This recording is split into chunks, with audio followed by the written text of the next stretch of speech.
భీమవరంకు డిస్కౌంట్ల పండుగ తెచ్చింది కేకే స్టోర్స్. ధరల్లో చౌక చౌక. KK stores, PP road, Bhimavaram.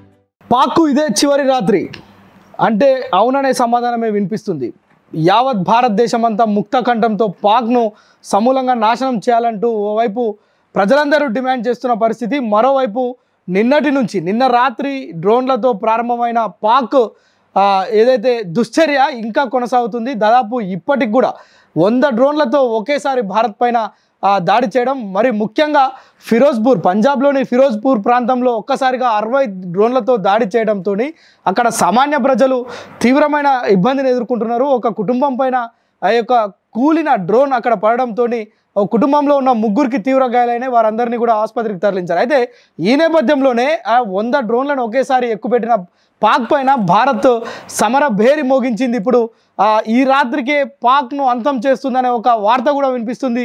అయితే ఇప్పుడు ప్రస్తుతం ప్రధాని నరేంద్ర మోడీ నివాసంలో విదేశాంగ మంత్రి, అదేవిధంగా రక్షణ శాఖ మంత్రులు రాజ్నాథ్ సింగ్, అదేవిధంగా రవిశంకర్, వీరితో పాటు త్రివిధ దళాధిపతులు, అదేవిధంగా అజిత్ దోవల్ ప్రత్యేకమైన సమావేశం నిర్వహించారు. అయితే పాక్ చేస్తున్న ఈ దుస్సాహసానికి ఇక ఫుల్ స్టాప్ పెట్టాల్సిందిగా వారందరూ నిర్ణయించినట్లుగా మనకు తెలుస్తుంది. అయితే మనకున్న సోర్స్ ప్రకారం ఈ రాత్రికే యుద్ధం ముగిస్తుంది, పాకిస్తాన్ ప్రపంచ పటంలో లేకుండా పోతుంది అనేది మాత్రం చాలా స్పష్టంగా అర్థమవుతుంది. అయితే ఇప్పటివరకు 100 డ్రోన్లతో అల్ప సంతోషపడుతున్న పాక్ 100 డ్రోన్లను కూల్చి భారత్ తన విజయాన్ని మరొకసారి విజయ భేరిని మోగించినట్లుగా అయితే తెలుస్తుంది. అయితే ఈ రాత్రి తర్వాత రేపు ఉదయం పాకిస్తాన్ ఉంటుందా లేదా అనేది మీరు ఒకసారి కామెంట్ చేయండి. అదేవిధంగా పాకిస్తాన్ను మొత్తం పాకిస్తాన్ భూభాగం కూడా లేకుండా భారత్ దానికి ప్లాన్ చేస్తుంది. ఈ రాత్రే దానికి శ్రీకారం చుడుతున్నట్లుగా కూడా తెలుస్తుంది. త్రివిధ దళాలు మొత్తం పాకిస్తాన్ను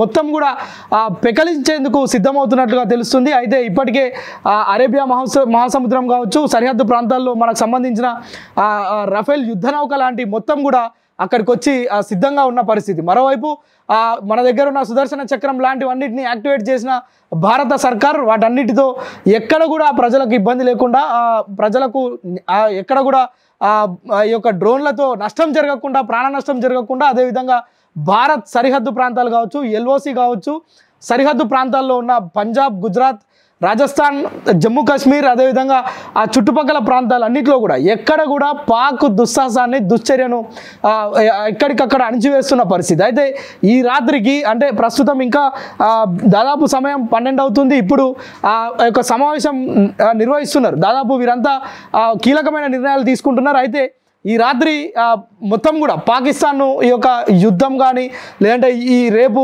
ఉదయం లేచే వరకు ప్రశాంతమైన భారత్ను చూడాలనేది వారు కీలకమైన నిర్ణయం తీసుకున్నట్లుగా తెలుస్తుంది. అయితే చూడాలి, అంటే రేపు ఉదయం వరకు ఇది కొనసాగుతుందా? ఉద్రిక్తమైన పరిస్థితులు ఇప్పటికే రణక్షేత్రంగా మారింది. భారత్ పాక్ సరిహద్దుల ప్రాంతాల మధ్య మొత్తం కూడా చాలా భారత్ పరిసర ప్రాంతాల్లో మొత్తం కూడా ఇప్పటికే బ్లాక్అవుట్ నిర్వహించడం, స్థానికంగా యుద్ధ సైరన్లు మోగడం ఇవన్నీ చూస్తున్నాం. అయితే రేపు ఇవన్నీ ఉంటాయా ఉండవా అనేది మాత్రం చాలా పెద్ద ప్రశ్నగా మారింది. ఎందుకంటే ఇప్పుడు జరుగుతున్న కీలక సమావేశం ఏదో ఇది ఎలా జరుగుతుంది అని చూడడానికి కాదు, రేపు ఈ రాత్రికి ఏం చేయాలనే దానిపైన ఒక కీలకమైన నిర్ణయాలు అయితే తీసుకుంటున్నారు. ఎట్టకేలకు ఈ రాత్రి తీసుకునే నిర్ణయం అంటే ఇంకొక అరగంట 30 గంట లోపే అది మొత్తం కూడా తేలిపోనుంది. అయితే మొత్తానికి పాకిస్తాన్ చేస్తున్న ఈ యొక్క దుస్సాహసాన్ని మొత్తం తిప్పికొడుతుందా, లేదంటే ఇప్పటికే ఆర్థికంగా కుదేలు చేసిన భారత్ పాక్ని మొత్తమే లేకుండా చేస్తుంది అనేది మాత్రం ఒక ఊహాగానాలు సాగుతున్నాయి, వార్తలు వస్తున్నాయి. దీనికి సంబంధించి మనకు ఏదైతే ప్రధాని నివాసం నుంచే మనకు ఇన్పుట్స్ కూడా అందుతున్నాయి. మొత్తం కూడా అంటే ఈ యొక్క మీటింగ్ అయిపోయి వారంతా బయటికి వచ్చి అక్కడున్న సైనికాధికారులకు, సైనికులకు ఒక స్పష్టమైన వీరి యొక్క వైఖరి చెబితే తర్వాత పాక్ మొత్తం కూడా బ్లాస్ట్ అయ్యే పరిస్థితే ఉంది. ఇప్పుడు దానికి సంబంధించి ప్రపంచం అంతా అంటే ఏం అల్లకల్లోలం జరుగుతుంది అని ఎదురు చూస్తుంది. పాక్ ప్రపంచ దేశాలు చెప్తున్న మాటలు పాక్ వినడం లేదు కనుక ప్రస్తుతం పాక్కు బుద్ధి చెప్పే, పాకిస్తాన్కి బుద్ధి చెప్పే ఒక నిర్ణయం మన భారత్ తీసుకుంటున్నట్టుగా తెలుస్తుంది. చూడాలి రేపు ఉదయం, అంటే నిన్న ఉదయం నిద్ర లేచే వరకే పాకిస్తాన్ ఈ దుశ్చర్య జరుగుతుంది, దుశ్చర్య చేస్తుంది, దుశ్చర్యకు పాల్పడుతుందనే వార్తలు విన్నాం. అయితే వాటన్నిటిని తిప్పికొడుతుంది భారత్ అని కూడా విన్నాం. ప్రస్తుతం ఈరోజు రాత్రి కాగానే మళ్ళా డ్రోన్లతోటి 100 డ్రోన్లతో ఒకేసారి ఆ యుద్ధం ప్రకటించింది పాక్. ఆ యొక్క పాక్ డ్రోన్లన్నింటినీ కూడా నేలమట్టం చేసింది భారత్. అయితే రేపు ఉదయం మాత్రం ఇలాంటి పరిస్థితి ఉండకపోవచ్చు అనేది మాత్రం చాలా క్లియర్గా అర్థమవుతుంది. భారత్ ప్రజలందరూ కూడా మనం ఒకసారి సోషల్ మీడియాను కనుక ఒకసారి పరిశీలిస్తే ప్రజలందరూ కూడా అదే ఆశాభావం వ్యక్తం చేస్తున్నారు. రేపు ఉదయం పాకిస్తాన్ ఉండకపోవచ్చు, ఇదే చివరి రాత్రి కావచ్చు, ఇదే కాలరాత్రిగా కూడా పాకిస్తాన్ గురించి మాట్లాడుకుంటున్న పరిస్థితి. సుమన్ టీవీలో మీ పర్సనల్ అండ్ బిజినెస్ ప్రమోషన్స్ కోసం కింది నెంబర్కి కాంటాక్ట్ చేయండి.